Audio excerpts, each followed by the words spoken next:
Today, I'm going to make green apple lollipops using our stainless steel lollipop molds. Pour your sugar, water, and corn syrup in a medium-sized pot. Set your stove to medium heat. Stir syrup until sugar dissolves. Once dissolved, place your candy thermometer in the pot.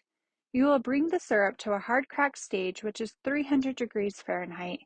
This can take 30 to 40 minutes. Do not stir.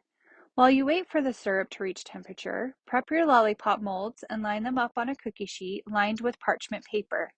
When the syrup reaches 300 degrees, turn off burner and remove from heat.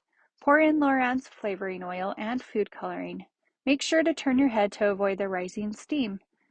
Pour syrup in the mold straight from the pot. Move quickly as the mixture will start setting up immediately. Let the lollipops cool down for about 10 minutes. Once cool, you can take the clips off the molds and remove the lollipop. I like to have a bowl filled with warm soapy water to put the molds and clips in as I remove them from the lollipop. Then, I rinse the molds in a strainer and dry them on a kitchen towel. The lollipops can last several months if they are kept away from extreme heat and humidity. Once all the lollipops are removed, you can put the lollipops in a little bag and close with a cute twist tie. Enjoy!